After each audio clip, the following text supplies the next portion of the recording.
రంగారెడ్డి జిల్లా కొంగర్ కాలంలోని కలెక్టరేట్ ముందు అంగన్వాడీలు హెల్పర్లు ఆందోళన చేపట్టారు. Telangana anganwadi teachers helpers union ఆధ్వర్యంలో 48 గంటల మహాధర్నాకు దిగారు. అర్ధరాత్రి వంట వార్పు కార్యక్రమాన్ని నిర్వహించారు. సుమారు 200 మంది అంగన్వాడీలు పాల్గొని టెంట్ వేసుకుని అక్కడిని నిద్రించారు. అంగన్వాడీ ఉద్యోగులకు కనీస వేతనం, పెన్షన్, ఈఎస్ఐ, ఉద్యోగ భద్రత తదితర సౌకర్యాలు కల్పించాలని రాష్ట్ర ప్రభుత్వాన్ని డిమాండ్ చేశారు. తమ సమస్యలు పరిష్కరించకపోతే ఉద్యమాన్ని ఉధృతం చేస్తామని హెచ్చరించారు.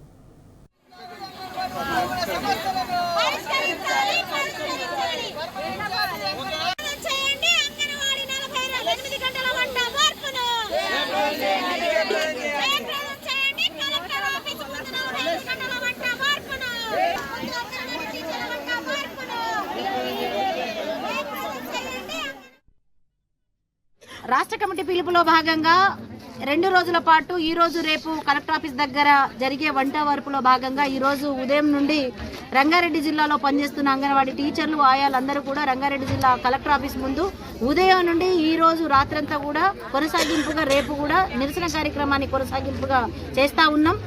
ఇప్పటికైనా ఉదయం నుంచి అంగన్వాడీ టీచర్లందరూ కూడా రాష్ట్రంలో కలెక్టర్ ఆఫీసులన్నీ కూడా ఊరి చివర ఉన్నాయి.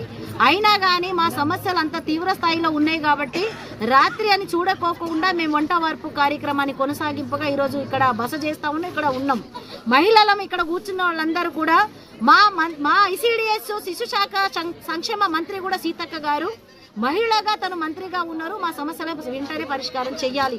అలానే అసెంబ్లీలో కూడా ఈ డిమాండ్లని మీ దృష్టిలోకి ఉన్నాయి. మా డిమాండ్లన్నింటినీ కూడా పరిష్కారం చేయాలి. పరిష్కారం చేయకపోతే రానున్న రోజుల్లో పెద్ద ఎత్తున పోరాటాన్ని మేము తీసుకోబోతా ఉన్నాం సిఐటిగా. కాబట్టి పరిష్కారం చేయాలి. ఈ రోజు మేము వంట వార్పు అంటే మా రాష్ట్ర కమిటీ పిలుపులో భాగంగా 48 గంటలు కలెక్టర్ ఆఫీస్ ముందు వంట వార్పు కార్యక్రమం ఇక్కడే పడుకోవటము వంట వార్పు చేసుకుంటున్నాం. అందుకనే ఇప్పటికైనా కాంగ్రెస్ ఇదే కాకుండా మొబైల్ అంగన్వాడీ కేంద్రాలు తీసుకొస్తా ఉంది. మొబైల్ అంగన్వాడీ కేంద్రాలను కూడా వెంటనే రద్దు చేయాలి. అదేవిధంగా జాతీయ నూతన విధానం ఏదైతే తీసుకొస్తుందో దాన్ని కూడా రద్దు చేయాలి. అసెంబ్లీ సమావేశాలు జరుగుతున్నాయి కాబట్టి ఐసిడిఎస్కు ఎక్కువ బడ్జెట్ కేటాయించాలని చెప్పి ఈ 48 గంటల వంట వార్పు కార్యక్రమంలో భాగంగా మేము కాంగ్రెస్ ప్రభుత్వాన్ని డిమాండ్ చేస్తూ ఉన్నాం.